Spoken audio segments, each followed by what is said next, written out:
Ryan once again on the waves with some beautiful songs. Welcome to the show right here on Shaw TV, episode number 133, aka the 17th episode of season number 6. My name is Matt Carter. Very happy to have you along and very happy to introduce our musical guest behind me, PK Tessmann. Not to be confused with PK Subban, who plays defense over in Music City, Tennessee, but PK Tessmann is from the musical Hamlet of Cumberland, a two-time Vancouver Island Music Award winner for Best Roots Folk Song and a real fixture on the island's indie folk scene. She'll be performing tonight along with Corwin, also an award-winning musician and producer. We're going to hear again some of her music and have a chat later on in the hour. Also coming up on the show, we're going to meet an author who wrote a book about Canadian female journalists and their reporting work during World War I. I'm going to call this AKA the history of her stories. Now, one of Nanaimo's premier jazz events is coming up later on this month, an event that raises funds for local music students and programs and highlights both local jazz students and visiting professional musicians.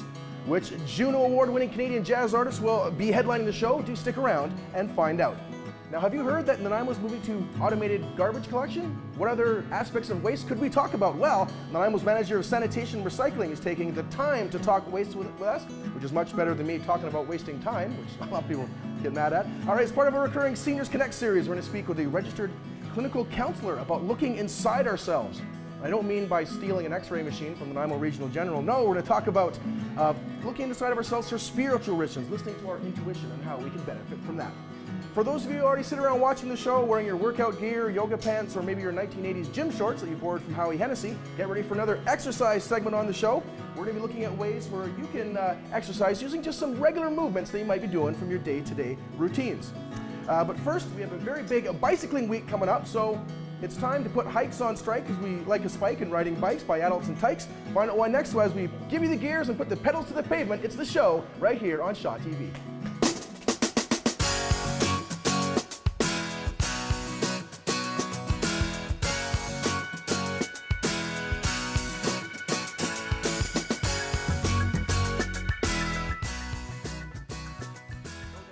Heard many times about Bike to Work Week across this country and across this province. We've been reporting on this for, well, actually it's been happening in Nanaimo for over 20 years. And I have with me the coordinator for Bike to Work Week, Leo Boone, who's with the Greater Nanaimo Cycling Coalition. Leo, can you tell me a little bit about what's happening this week, this particular week, and when is this week, Bike to Work Week? Well, hello again, Brian. It is again the last week of May. So May the 29th to June the 4th. Will be Bike to Work Week in Nanaimo and throughout the province. We'll have over 50 communities doing this event again, encouraging people to take their bike as an alternative way of transporting themselves to work or school or the theater or, just shopping or a coffee, which we all like to do. Great. Now, one of the first things people have to do to get recognized as participating and getting your statistics on Bike to Work Week is to register at the website for Bike to Work Week. Correct. As per usual, every year we have great prizes, and in order to qualify for those prizes, which is this year, a trip to the Mediterranean Ocean for 6 days in Croatia. So that's one prize, that's the main prize. We have again two bike store, Aerosmith Bikes and Rock City Cycles, donating a bike. So one will go to the Bike to School kids, and the general public that would cycle and register on the biketowork.ca website can win a bike from Aerosmith Bikes. Well, that's great. And I know we've been doing this promotion for a number of years, you and I and various other people, but there's a lot of stations. We'll talk a little more about it, but I'd like to bring, before he has to run off to another commitment, let's bring Lauren Friedman, who is the coordinator of Bike and Walk to School. That's correct. What's going on with that, with school kids? Well, this year we've partnered with School District 68, and I want to shout out a thank you to Scott Saywell, who presented that to the committee at the school district and is providing funding and material support for us, getting it out to all the principals in the school so that we're going to have a really upswing of participation. Everybody knows that daily physical activity is an important aspect of life in general, and for kids coming to school, it's so important for them to get their heart rate up a little bit, get their minds working. Walking, biking to school is a great way of getting that done. And one of the things is reducing our carbon footprint. So bicycling to school, and I see numbers of parents, just because of the safety issue, bringing their kids, dropping them off. Now, what you're going to encourage during that week, and actually as the weather turns better this week, yes, let's hope so. We're going to have maybe more kids learn to bike safely to and from school. That's right. We offer the opportunity for courses to teach bicycle safety, all kinds of maintenance courses as well, all of the rules of the road. And I just wanted to plug environmental clubs in the school district as well, in particular David Gray, who's been working in this area for many, many years. He's also coordinator of Bike and Walk to School Week. And the environmental clubs are going to be getting involved at providing, you're going to talk about celebration stations. They're going to have celebration stations at every one of the schools all week long, so that we're going to get more kids. And speaking of dropping kids off at school, one of the great ideas that is promoted is providing a car-free area around the school, maybe 500 meters, maybe a kilometer even, so parents can drop their students off a little bit further away from the school, and working with the district and with the city, create safe routes, maybe supervision on the way, so that we can have people walk and bike to school safely, at least during that week, and maybe promote that for even the rest of the year. Okay, before we run out, thanks, Lauren, and I've got to get to Trish, Trish Kosian, who's going to tell us a little bit about, people have concerns in terms of safety on biking to school or biking to work. So we have your bicycle here, Trish. We do. And what are some of the considerations? When you pull that bike out now in spring, what should people be looking at? Well, the first thing, of course, you got to check out that everything is in one piece. Go for the ABCs, which is air, brakes, and chain. So first thing you'll be checking would be if there's air in the tires, and if the tires are sound, you look for all sorts of wear and tear and replace them if they're broken. Brakes, check your brakes. Go in the driveway very slowly, squeeze them, make sure all the pads are still in shape. Second of all is the chain. Your chain sometimes gets rusted up when it's parked for a while. Move it around a little bit, clean it up, put a little bit of oil on it so it's nice smooth operation and safe changing. As well, make sure you got your reflectors and your front and back lights on. Always wear a helmet and wear reflective gear. That's the best way to stay safe. Wonderful. In terms of that, people can do more things in terms of rules of the road. They should know about what kind of things. They should know that cyclists have the same rights as cars do. So we have to obey the same rules and we have the same responsibilities as cars. Sometimes it's a little difficult sharing a lane with somebody, so you always have to be very careful of the cars around you. Signal is very important. Again, having all your reflectors and lights on so people can see you is extremely important for safety. Thanks. That's great information, Trish. I'm going to bring Leo back in a little bit to talk about the whole thing about Nanaimo starting to move forward. Little steps, but starting to move forward in terms of designated bikeways and routes along our streets where people can share the space from vehicles with bicycles as well. Leo, how's that moving right now? And it's moving, pretty good. This year we see quite an investment by the city. We have 5 different projects, including a 2-kilometer section on Dover Road. We really applaud the city of stepping forward and increasing every year in their effort to make more walking and cycling infrastructure. So that's great. Also, they are a main contributor or financial supporter of Bike to Work Week. Same with the BC government and all local sponsors that we have. If we didn't have that, we didn't have a beautiful show to put on. Okay. One of the things Lauren mentioned is about these celebration stations. What's provided at the celebration stations? So we have several sponsors. We will have 12 celebration stations from 7 or 6:30 in the morning till about 9:30 in different locations, especially around the E&N Trail, on Bowen Road, downtown area. There are goodies to be had, prizes to be won, and you can register. So you can register online by biketowork.ca/Nanaimo. Go to your community. You can register as a student or you can register as an adult. And that's all you need to do. And then during that week, you have to log your miles. You just have to do 1 day to qualify for the prizes. But I tell people, do 2. Work on it. Start now. Change your habits. The poster, we've got a little copy here, And you can see those around town at various locations, particularly at the bike shops. There's a lot of information on those posters or at the website. So the website is listed on the screen, and certainly get out. The weather's going to turn better. Check your bike out and get out for Bike to Work Week or Bike Walk to School Week as well. Let's throw it over to Joanne, who's got a very special author.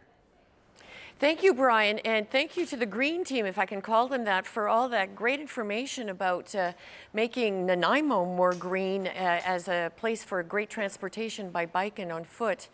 I am delighted always to speak to a wordsmith, and today I am pleased to present Debbie Marshall, who has not only authored 3 books, she's also authored a play, and she's been a longtime editor, including 3 anthologies. And someone who's so passionate about words should be really excited to write about writers. Tell us about that. Well, some years ago, I found out about these 3 Canadian women, Mary McLeod Moore, Elizabeth Montezambert, and Beatrice Naismith, who wrote for 3 Canadian newspapers during the First World War. And I became so fascinated by their stories, I decided to write a book about them. Okay, so that's a lot of writing that must have been coming out of that experience. I mean, World War I, the Great War. Can you tell me what these women covered? Well, they interviewed soldiers, they went to the front lines, they toured France. They were the first party of Canadian women journalists to do that during the war. Okay. So officially, at least officially. And they wrote from London and Paris. They were bombed many times. The first air raids happened during World War I. And these women came very close to losing their lives from air raids. Yeah. They interviewed soldiers, nurses, they interviewed politicians. They were really incredibly adventurous women. Did they diarize any of their own personal experiences? Or? Well, the only one that I could track down any kind of personal accounts was Beatrice Naismith, who wrote letters home to her father during the war. Oh, okay. And so oftentimes I would read a letter, for instance, from Beatrice to her father that she would later write about for Vancouver Province, which was the newspaper she wrote for. I was wondering which, Yeah. if you knew all the newspapers that these women had written for. Saturday Night Magazine and the Montreal Gazette. Okay. And also one of the writers also wrote for the London Sunday Times. Oh, so she freelanced as Yes. well, right? Oh, yes. And did they discuss things like what we call now PTSD, was referred to then as shell shock? Did they present stories about that, or did they experience some trauma themselves? I think they did, but they did write about it as well. They interviewed soldiers who'd come back and had some really horrific experiences, especially officers who were then sent back to the front lines, and some of whom died in the line of service. From PTSD, one in particular stands out for me. Beatrice Naismith interviewed a man who was having terrible symptoms of PTSD, and when she probed further, she discovered that as an officer, he'd come upon a man doing a crime in the trenches. We don't know what that crime was. Right. And he forced the man out of the trenches and up in front of the Germans at the point of his own pistol until the man was shot dead by the Germans because he felt he was saving the man from the firing squad. Oh, wow. So he, of course, then Quite a decision to make. Eh? Yes, well, that had lasting effects on him. It really traumatized him. And when he was sent back to London for a little R&R, he was in terrible shape and suffering truly PTSD from doing that terrible, what we would call a war crime today. Right, right. Yeah. So those women were like in the trenches, or Well, they came talking to pretty men in the close. trenches, yes? Well, men who'd just come out of the trenches. Women weren't really allowed in the trenches, but they were allowed very close to the lines in hospitals. The women toured many hospitals that were bombed during the war, and they met soldiers who truly had sacrificed a great deal. Okay. While we're talking, they're going to start displaying some photos that are all found in your book. Yes. And of the journalists, and I believe of some of the officers as well. Could you tell us a bit more, like the title? I love the title that you picked for this book, by the way, which please share it with us now. It's Firing Lines, 3 Canadian Women Write the First World War. Right, because they were definitely involved in the line of fire while they were firing lines on their typewriters. That's right. They wrote hundreds of articles during the war. And we tend to think that only men were at the front lines, but there were many women near the line of fire, women farmers, women who were caring for soldiers as nurses, but there were also women journalists, and they Right. took significant risks. Yes. And so, yeah, they were fired at, Yeah. as well as firing lines off. Wow. Yeah. Now, I was wondering, we've got about a minute or so left of time. Is there an excerpt that you would like to share with us from the book? Yes, I could share an excerpt from March 1918 by Mary McLeod Moore, and she writes it just at the end of the war, and it kind of gives us a flavor of what it was like to not know the ending of the war, to not know that it was successful. Okay. So I'll just read a few lines. This is written during the early days of the Great Battle. We are passing through perhaps the most momentous days of our history as a nation. We read, only half realizing what it means, of the tremendous number of German divisions massed against our men, and we dimly understand what the conditions must be like when war is waged on so gigantic a scale. And at this point in the war, she doesn't know that it's going to go in their favor. She thinks they're going to lose. Oh, wow. And so she's writing that from London, and she's very subdued. And I think it gives us a different angle on the war. So to wrap up, that was very enticing to get me to read more about how these women were covering this. I just wanted to check with you, where is your book available? Well, Chapters, Amazon, all major bookstores. Okay, and if you would hold it up for us, that would be great, so that people can see the great title, and that Debbie Marshall wrote this wonderful book about firing lines. 3 Canadian women write the First World War. So now I would like to pass it on to PK, who will perform for us Careful and Kind.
To tell, but I don't know how.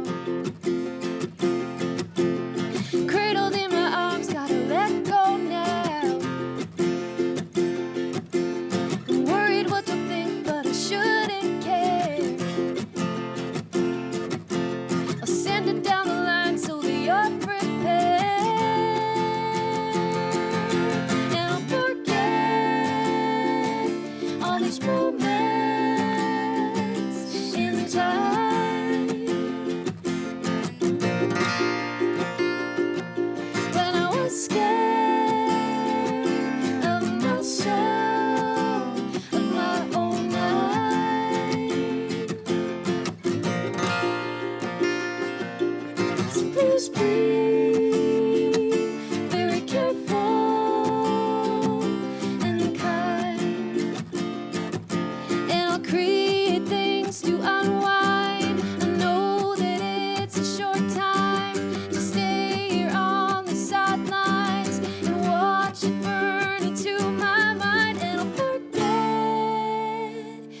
These moments in time.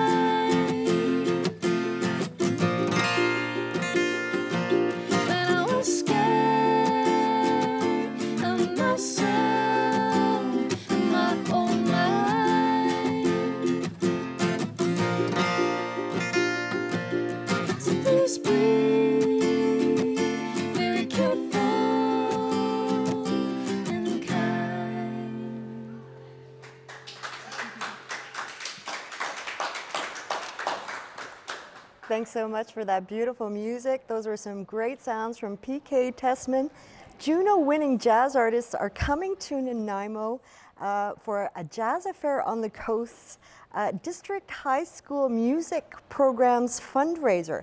And the special concert evening features Bria Skonberg, who is a Vocal Jazz Album of the Year winner with her all-star band. We're going to hear all about that today, and it's presented by the Friends of Nanaimo Jazz Society. Vice President Heather Wong joins me today. Heather, welcome. Thank you. So Heather, first tell me a bit about the Friends of Nanaimo Jazz Society. How did it all come together?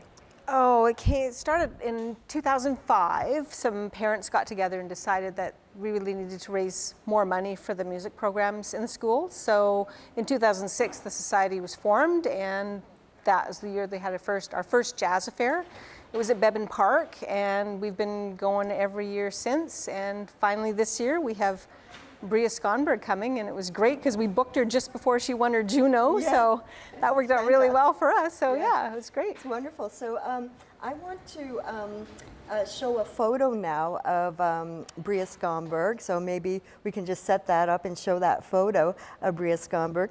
And she, as mentioned, is the Juno winner from 2017. She's going to be performing with Phil Dwyer. So tell me about who else she's performing with. Well, Phil Dwyer, of course, is from Qualicum Beach, local boy, done well. Phil's a fantastic musician.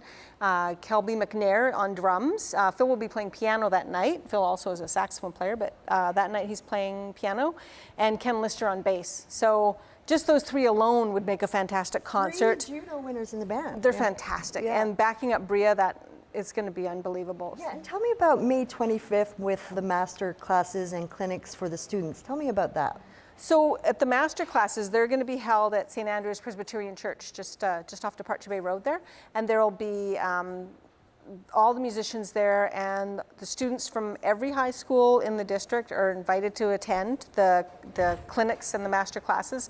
I think it starts at 1 o'clock, and it's totally free, and they can come and they'll give a clinic, master classes, and so much opportunity to learn. Sounds great. Now, tell me about the delicious dinner, the silent auction, the raffle of the evening of May 26th at the Jazz Affair on the Coast. It sounds fantastic. Great dinner. It's going to be fun. There's a lot of bands playing. Tell me about the bands. Okay, so we're having some of the senior combos from Wellington will be playing. Wellington, of course, is the Jazz Academy. And NDSS this year is loaning us one of their combos, and they played for us at another event we had a little while ago. I can't remember where exactly, but they sounded fantastic too. So it's really nice that we're having some other students, and as well, the Nanaimo Musicians Association will be playing that night. Big band, yeah. Oh, they're fantastic as well. It's their 50th anniversary, so it's great to have them there as well. So how do you use this money that you raise from these events for the Friends of Nanaimo Jazz Society, for the students? What is done with the money? We use the money for scholarships for graduating students going on to music programs and post-secondary education. There's scholarships, 2 scholarships we hand out every year. We have scholarships for students to attend summer programs, summer music camps, that they're allowed to apply for that funding, and if they get accepted to a camp, then they submit their receipts, and if they win a scholarship, we help fund some of that. We also raise money for clinics during the year that students at other schools can come and attend, and as well we have scholarships for elementary students as well. Fantastic. Yeah. So tell me, where can people get tickets for the event? And they better buy tickets fast because they're selling fast, aren't they? They are. It's amazing. We're really doing well this year. Yeah. The tickets are available through the Port Theatre. So go to the Port Theatre website. All the information's there. It tells you all about the tickets, and it's at the Coast Bastion. Doors open at 6 at May 26th. The music starts at 6:30.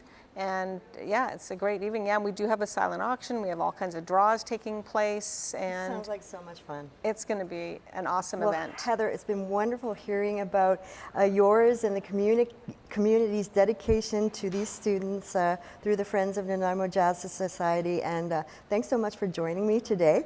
I'm going to pass it along next to some fantastic local Nanaimo Jazz High School students from Wellington Secondary School.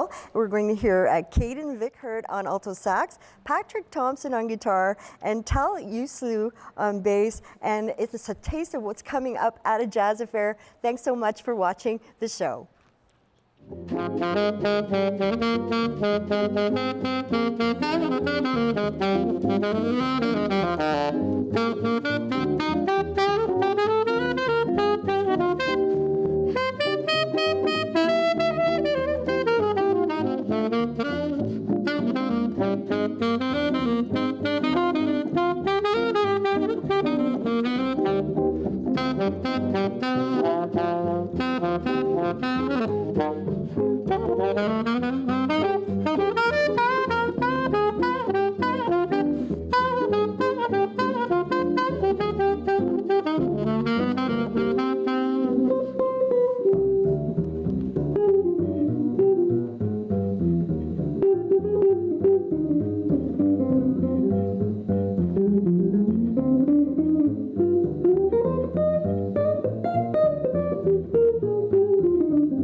Amazing jazz music as you just hear here in Nanaimo. Make sure you check out Jazz Affair 2017 featuring Canadian Juno award-winning trumpeter Bria Skonberg, the Nanaimo Musicians Association Big Band, and student ensembles and bands from Wellington NDSS. Again, that's Friday, May 26th at the Coast Bastion Hotel. Sticking with music, the Nanaimo Blues Invasion is invading the mean streets of Coombs, British Columbia, with the Killer Blues lineup featuring Lazy Mike and the Rockland Recliners. They take a backseat to no one. The Renovation Blues Band, they clear your blues and fix your drywall. And also a great friend of the show, Mark Christinger and the Mark Christinger Band. So if you're into dancing, put on your blues swaying shoes and check out these great acts at the Nanaimo Blues Invasion at the Coombs Rodeo Hall. That's happening Saturday, May the 13th, with music going from 8 p.m. until midnight.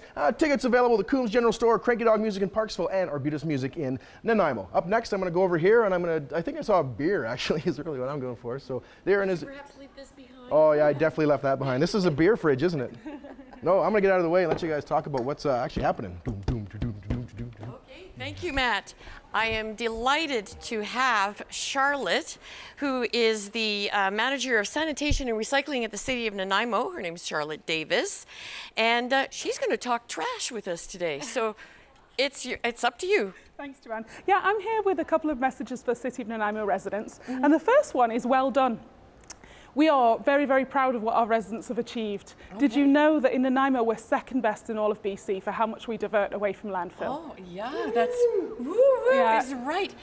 Can we find out who number one was? Number one is just down the road, actually. It's Cowichan Valley Regional District. Okay. Yeah, so I'm here today to ask residents. Island pride. Yeah, exactly. Yeah, we've got a lot of island pride, and I want to ask residents in Nanaimo to help me beat them, actually. Oh, okay. So I think we can do that and get to pole position. Absolutely. Okay, well, I'm a willing participant and want to do even more. You educate me more about, can you tell us more about statistics about how that's been going? Or? Yeah, that's right. So the average resident in BC throws away about 500 kilos of waste to landfill every year. Mm-hmm. But in Nanaimo, it's actually only 315 kilos of waste. That's a substantial reduction. It's 37%. Yeah. So, you know, we're doing really, really well already, but there are things we can do to perform and do even better. Yeah, okay. Well, I thought I'd mention this large container. What is unique and different about this particular recycling container? Well, this is our demo piece, and basically I'm going to do a demonstration of an average breakdown of a resident's waste.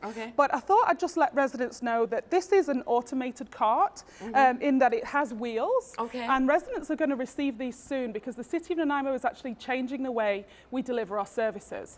One important thing I should say is that this is not the size of cart that residents are going to receive. This is a big cart and we'll use that for demos. But one of the big changes is that starting in October, the central area of Nanaimo are each going to receive 3 carts per household. One for garbage, one for kitchen waste, and one for recycling. In fact, I shouldn't have said kitchen waste, I should say organics, because really excitingly, we'll now be taking yard waste in with your kitchen waste. Oh, that's in great, your green bin. Because I mean, we have so many gardeners here, and they go, where do I take it? What do I do with it, right? That's right, yes. So they won't have that long a walk to dispose of it properly. That's right. It was by popular demand, and we decided to make that step. So residents in central Nanaimo, that's October this year. And in the rest of the city, it'll be June next year. What we'll be doing is lots of events and lots of promotion this summer, so residents can come and see and feel the carts and understand a bit more about the program. Okay, do you have a minute or two to show us what demonstration you have in mind for us today? Absolutely, yes. So this is a typical breakdown of a Nanaimo family's waste. The container here is broken into 3 sections. In the bottom, it's recycling. So about 1/3 of what a Nanaimo family puts out to the curb is recycling. That's pretty good. You know, you can take the plastics containers, metal containers, papers and paper containers like coffee cups and that kind of thing. And in the second section there, we have the organic waste. So at the moment, that's only food and also any kind of soiled paper. And in the top section, we've got the garbage. Now, at the moment, about 1/3 of what Nanaimo residents put out is garbage. But we've done some audits and we've done some surveys, and we actually found that Nanaimo residents could actually divert 98% of their waste with the program we have now. That's great. So yeah, it's really great. We don't need to do anything much more. There are 3 tips that I'd like to share with residents so they can improve. But also you have a video to show us about something exciting that is going to be presented to our residents that is available to make them make better decisions about this, right? That's absolutely right as well, yes. Do you want to walk us through that video now? I can do, yes. Okay. So this is the Nanaimo Recycles app. The Nanaimo Recycles app is available right now for download from the Apple iStore and Google Play. Just go down there and search Nanaimo Recycles, download it, and what you will see is an app, and it will ask you for your address. When you type in your address, it'll show you your garbage schedule. You'll also receive a bing bong on your phone on the day before your collection. You can actually set when you want to receive the notification to remind you to put your garbage out. So you'll never forget the garbage day again. Another feature of the app is this search tool. We call it the Waste Wizard. You can search any word and it will tell you where to put it. There's over 700 items in that search field, so it's really a lot of information there. And then next up, the video is showing a game. So it's not just for kids, it's for adults too. It's pretty addictive. And you go in there and you play the game, and it tells you what goes where, and you can score points, and you build a park is the premise of the game. And that makes you remember more about what you have to do with whatever waste that you're sorting through. That's great. That's right. And then the third feature is reporting a problem. So you can report a missed collection directly from the app. And you can also report any other problem related to parks or public works. And you can actually go in there and take a photograph as well and tag a GPS location. You press send and that comes straight to us in the Public Works office, so we know where the problem is and what it looks like. And what was the name of the app again? The app is called Nanaimo Recycles, and it's available for download now. Okay, well that's wonderful, Charlotte. Thank you so much. You've got so much information to share, and we've got something to look forward to, the automated system, as well as going and getting right now the app for this. That's right. Everybody download the app and we'll get there to #1. Perfect, yes. Nanaimo rules, Nanaimo rules.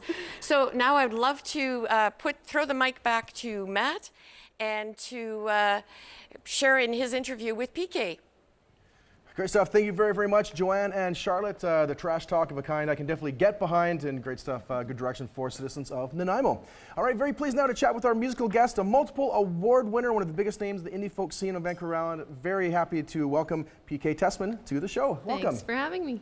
Very stoked to have you here. Now, our musical guest last week was from Courtenay. Now we've got you down from Cumberland, which I know is from what I know is a bit of a musical hub. To folks from around here that may not know, what's so special about Cumberland, the music scene up there? it's just always happening. There's just always something going on. There's always either a show at the Waverly or there's house concerts or what have you. There's just always music. It's great. And we've also found a collaborator up there as well in Corwin Fox, the musician with here today. So tell us a little bit about Corwin. Well, he It's your produced chance to embarrass him. Exactly. Yeah, there's things I could say. No. He's the fabulous producer of my recent album, and which was released in September. And yeah, what more do you want me to say about you? Go ahead, try and embarrass him. He's actually just released his album too, and he's going on a tour as well in the spring, which we'll be doing together. And yeah, another super talented, should be award-winning guy. Right, yeah, I did say award-winning off the top, exactly. Throw the awards out. In fact, I do want to ask you a quick question. A lot of folks watching there might know, the obvious appeal to being a musician, a performer. You've produced some amazing artists and a lot of records. So what's the appeal of being a producer to you? Oh, well, it's really fun because you get to just imagine what you want to do with something. So people bring in music in different states, and if I'm producing it, then we can discuss what kind of vision they have and what kind of vision I have, and just get creative and add whatever we want. So the point is to bring it to life as much as possible and let the song be, or the album be, what it wants to be. So it's fun to discover that and always push to make new sounds, and yeah, it's endless fun. All right, let's speak on this the topic of craft and creating. PK, let's talk about your songwriting. Like, you've won multiple awards for songwriting, Vancouver Island Music Awards, regional champion, CBC Searchlight. So to you, what makes a great song? Anything that really moves me. It could go straight to my heart, or it could just go straight to my bones and moves me that way. But yeah, anything that really sticks with me and resonates with me is a good song. So let's take that context of your most recent album, 2016 album, Dear City. Says on your website, a collection of songs that offer a window into your journey to marriage and motherhood. I do want to ask you, what does the PK Tessmann of 20 years ago think about these songs? Gosh, I don't know. She'd probably be saying, well, it can't be that hard. Maybe just, have some coffee. I don't know. Well, what is it about then, writing about marriage and motherhood, that really resonates with you? Well, being a mom for the first time was really moving to me. So I wrote a song about when my first son was born. It's called Nice to Meet You. And then there's just, falling in love with your partner and wanting to write songs about that. So it's all songs that are just coming straight from the soul. Yeah. All right, we want to hear another song here in a moment, but also for folks who obviously hearing you here on the show, you got a big spring tour coming up, May into June, and where can folks find more information on your tour dates and your music? Well, most of the tour dates are on Corwin's website because they're mostly for his release. But and your website is corwinfoxmusic.com. Yes. Whoa. Oh, I got that one right. Yeah, and of course Facebook and. But what's your website? My website is pktessmann.ca. So you can find some information there too, yeah. All right, great stuff. Well, again, thank you guys so much for being here. Let's hear now the title track from PK Tessmann's 2016 album, Dear City, performing live on the show on Shaw TV. Thanks.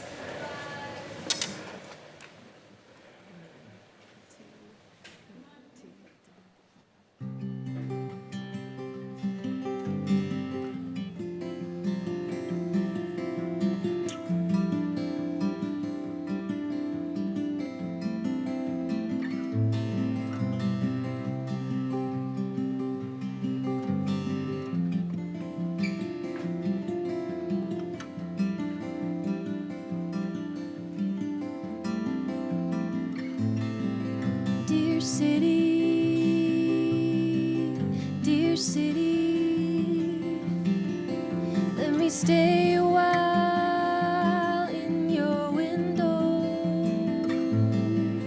Dear city,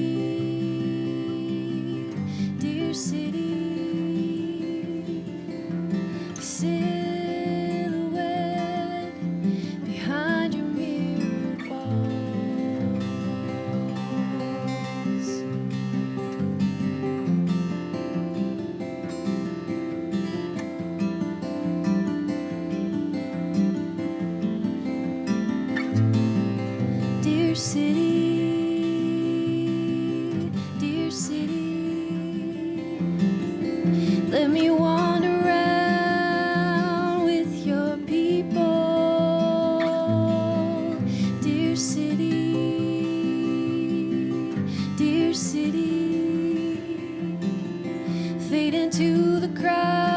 disappear, the loneliness is equal.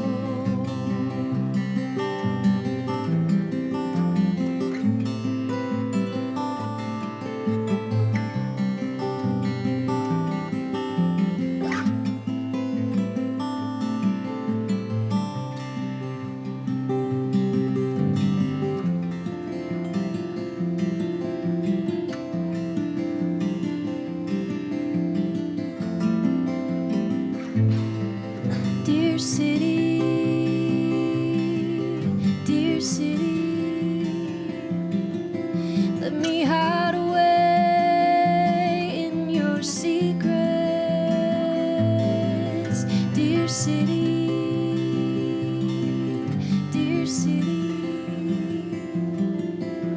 I've got my own and I need you to take it.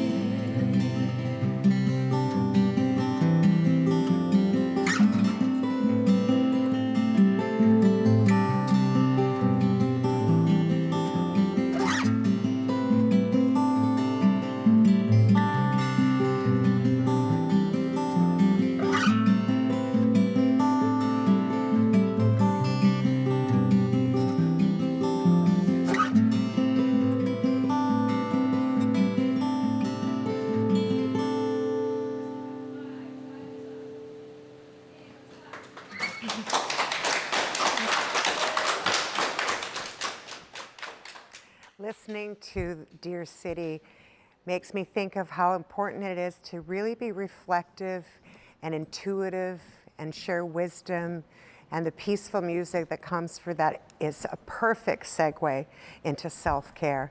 Seniors Connect is designed to help seniors stay in their homes a little bit longer by connecting with our community and reducing isolation by 35% coming up over the next 3 years. With me today is Shelley Iberg. Shelley is a registered clinical counselor who's in private practice, and she helps us to take a look at what's going on the inside so we can make better decisions on the outside. Welcome, Shelley. Thanks so much for being here. Thank you. It's great to be here. Shelley, what does it mean to take a good holistic look at ourselves and help ourselves make decisions? What does that look like? I think so many times we're so disconnected from our inner wisdom and what's really, really important. Yeah. That by stopping a lot of the noise, yes, and a lot of the ways our brain can kind of hijack us into thinking and worrying, yes, as soon as we can kind of calm down that and just start to breathe and connect with, my head might be saying this, yeah, but what's my heart want? Yeah. What's my gut want? And so often people are trying to make decisions for us or make decisions at us, especially when it comes to healthcare or having people come in to support us in some way. And so it's so important for us to go on that inside and really, really listen to what's happening. How would you advise people who are making difficult decisions, especially as they're getting older, to think about what those decisions might be? And I hear that all the time. Yeah. People are told, this is what you need. Daughter will say, you need to do this, Mom. Yes. And the mom's feeling like, I don't know, what maybe I should. Yeah. So when I ask people, what is it that's going on for you? What is it that you want? Sometimes it takes a while just to kind of get back to, geez, what is it that I want? And what is it that my knowing is telling me? The same way we sometimes walk into a house when we know we're going to buy this. This is our knowing. Or when we can tap into that part of ourselves and remember how to get back there, that's where we've always got that wisdom. And I know that feeling. I love that feeling. I mean, I'm a sailor, and I remember when I bought my boat, I remember stepping on it and going, this is mine. And I think what happens is, as we get older, sometimes we start questioning those decisions. So there's that talking voice that happens, and people forget that. And we sometimes like to ignore it a bit too. It's like, I'm getting a little spidey sense coming up. Maybe I shouldn't. It's like, No, I think I'll just ignore it. It's probably okay. Yeah. And, you know, that's our wisdom talking. It's okay as well, isn't it? Yeah. To stop and to Yeah. say, this Yeah. is my time Yeah. to breathe out this Yeah. decision. What is it I'm really wanting? Am I wanting more connection? And am I needing more love in my life? Am I wanting more respect? Yeah. Getting caught up in our inside is a wonderful thing from a spiritual side and emotional side. Sometimes we also have to deal with the physical side. And the physical side now is going to be shared with Kasey Scott. Thanks, Kasey. Thank you. Kasey Scott here. Whether you are 2 or 82, your body was designed to be moving and stay moving. Your current fitness level is a big indication of what type of movements you should be doing, but we're here today to talk to you about movements that you're already doing. We're kind of going to trick you a little bit. We're going to take those basic movements that everybody's doing in their daily lifestyle. We're going to progress it a little bit and turn it into a bit of an exercise and get everybody up and moving a little bit today. I'd like to introduce to you my guest today. I have here my lovely daughter, Kasey Scott, who is a personal trainer, my good friend, Michelle Karts, a yoga instructor, and another good friend of mine and co-worker, Sandra Urbanowski, who is a group fitness instructor. So these lovely ladies are going to help me show you these progressions, and then we'll talk a bit about how their professions can help you. So we're going to start with a basic squat. So if you get up and down off the toilet, if you get off the couch, you get out of bed, we all do those things, yes? All you're doing is standing up, sitting down, standing up, sitting down. So this is a really great place to start, pushing through the heels, making sure that alignment is there. A basic squat. At home, you call it standing up, sitting down. At the gym or in boot camp, you're going to call it a squat. So we're going to move to Michelle. Here we go, making it a little bit harder. Into the heels, driving up with the butt. She doesn't have the chair for support, so she's going to use a little bit more core, and that's okay. We want to make it a little bit harder. Then we're going to get Sandra to take it to a whole new level. Not something you want to do if you've never done a squat before. Adding that compulsion, I think the biggest difference other than the burn, Sandra's heart rate's probably a little bit higher than these guys, and that's great. All right, thanks ladies. Same movement, just progressively getting harder. Another thing, push-ups. You know what? Every time you're laying on your tummy and you go to get up out of bed, or you're mowing the lawn, you're doing a push-up, so let's learn to do it right. So we're gonna just get Carissa to start at a wall, a countertop, something where there's not a whole lot of body weight. Breathe in, blow out. So here we go. We're going to get Michelle working towards the next level as Carissa continues. She could walk her feet closer, make it easier, walk her feet out, make it harder, but you can't say you can't do a push-up because here's where it starts. Then it moves down here. I don't want to say knees. She's on her thighs. The important part is that nice flat back and alignment, forehead over the fingertips. Let's take it to Sandra. She's going to take it right up onto her toes. Boom, up, down, piling her feet. So as you see, we're just progressing. Thank you, ladies. Moving right into a lunge. A lunge is like walking with just a little bit of a knee bend. So just that little bit of a knee bend makes it a little more weight bearing, builds a little more muscle. Chris on a static lunge. You could be holding on to something if you needed help with balance, progressing it to a step back lunge with Michelle. Of course, however many you do on one foot, you definitely need to make sure you're doing on the other foot. We're going to make it even harder. On the end, we've got Sandra. So always going to add that little jump. That's going to get that heart rate up. That's going to load those muscles, making it harder. Again, just like walking down the street, add that little bend, and you're adding so much physical fitness. We are going to now go into a back exercise. Everybody needs to work their back. If you have a pole or something at home to wrap this around, we don't, so maybe Matt. Back, you can be a pole, a door. So we're just going to get Matt to hang on to this. Imagine this wrapped around anything. This could be your husband, your children, and we're just going to stand tall and row using those shoulder blades, pulling and releasing. So we're going to keep you guys rowing. We want to get Matt a little workout. He's working just stabilizing. Michelle's going to go into a bent over dumbbell row. A little harder because you have to have that posture. If you can't get that back, show me a bad back. If that's happening, don't do this. Go back here until you learn to go here. And we're going to pinch those shoulder blades and we're going to row. Now we're going to make gravity not our friend, and we're going to row side to side as Sandra's doing. So again, working the same muscle groups, but look at simpler, a little harder, and even harder. Thank you very much. Taking basic movement patterns. If you climb anything, you're working those back muscles, right? Awesome. So Carissa, you work as a personal trainer. Yep. Tell me some of the benefits of personal training. Why would you work with a trainer? So, I mean, a trainer's for absolutely everything. If you are brand new to working out, you've never worked out before, you're gonna need a trainer so you can get that correct form. If you are well into working out and you just are looking for a really specific program, a trainer can definitely help you with injuries, you're going to need that one-on-one. So put the personal into training. Yeah. Yeah. Let's jump over to Sandra with group fitness. Where's the benefits there? Group fitness there's a wide variety of group fitness classes that you can attend. If you belong to a gym, group fitness classes are usually free with your membership. Or you can belong to an outdoor fitness company, have a membership there. But they range from aquafit to dance to circuit to Zumba. There's so many different types of group fitness classes that you can do. Do you feel like you need to know what you're doing to jump into someone's class? No, you can usually jump in and the instructors should know how to give you modifications for what you need. Please, if you do have any conditions or injuries, let your instructor know so that we can give you the appropriate modifications so that you can be successful in your exercise. So fair enough to say we are all trainers and instructors. We know that you need cardiovascular conditioning. You need strength training. Everybody, doesn't matter what your goals are, who you are, you need cardio, you need strength, and you need flexibility. And in our classes and in our sessions, we do the bare necessities. So we're here now. Let's talk with Michelle. Talk to us about yoga because flexibility, core strength is huge. Absolutely. So huge components of yoga are, like you said, flexibility and core stability. So these really, yoga really helps you to develop that. And as we age, it's super important to make sure that we're meeting those requirements for our bodies as well. We want our joints to be mobile. So it's a really great way to augment any other physical activity that you do.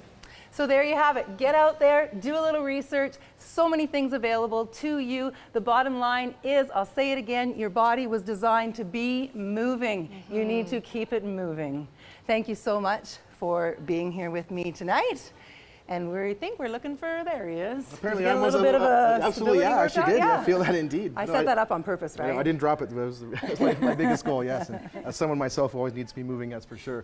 These sort of exercises were perfect. So thank you, all of you, Kasey, Carissa, Sandra, Michelle, for being here. And again, one of the things, obviously easier to do these exercises because it's just movements you already do anyways, but it would be fair to say also these exercises help probably to avoid injuries. Absolutely, yep. Whole nother show topic coming up. Yeah. Nice, excellent. Good. I'm glad we were able to have a really serious concussion about exercise here. So with very well thought out descriptions, no off the rotator cuff remarks. No. Anything like that. So, I gotta say, this is a really great time of the year. Spring has sprung. Even though I'm behind schedule and planting the garden and I'm seeding the turf toe, every year I seem to dislocate the shoulder season. I'm not sure. Anyways, speaking of planting the garden, I'm getting kind of hungry for food.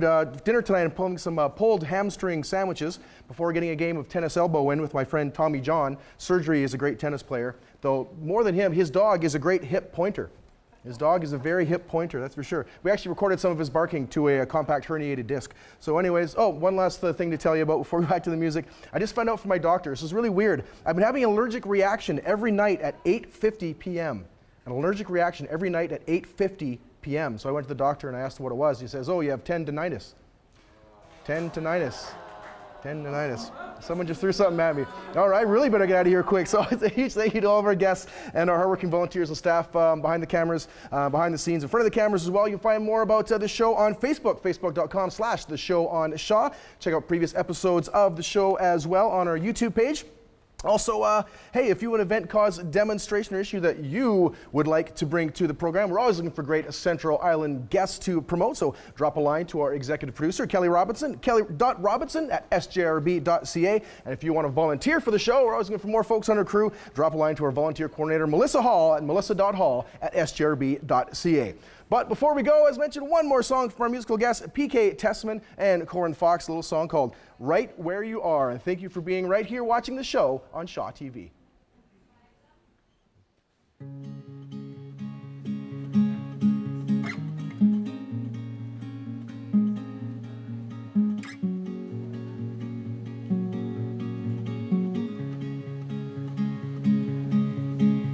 Throw pebbles in the sea, throw the rocks away, throw your past in the water, watch the rippling waves. I dreamt I saw a firefly, I dreamt it flew away. It led me to my hometown and told me I should stay. Ooh.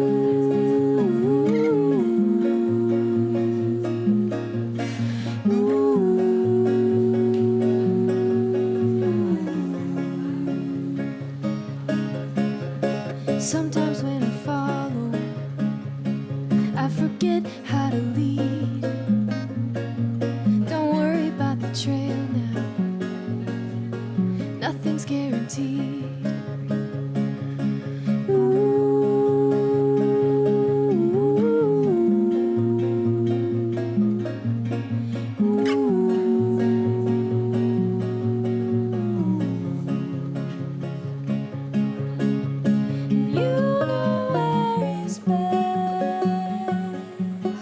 It's not far, and you know where is best, right where you are.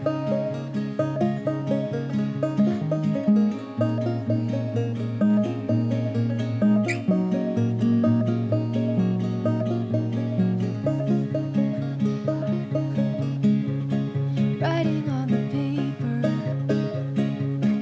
willing it to bleed, a message full of promise, nothing's there to read.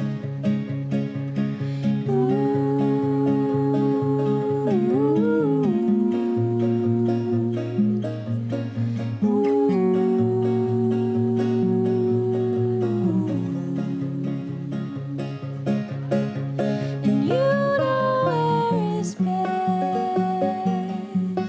It's not far, and you know where is best, right where you are,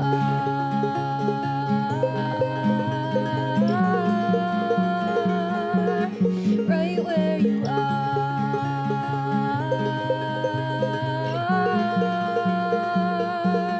right where you are,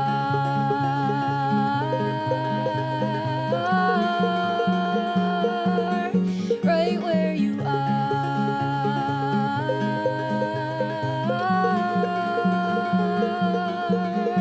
and you know where is best. It's not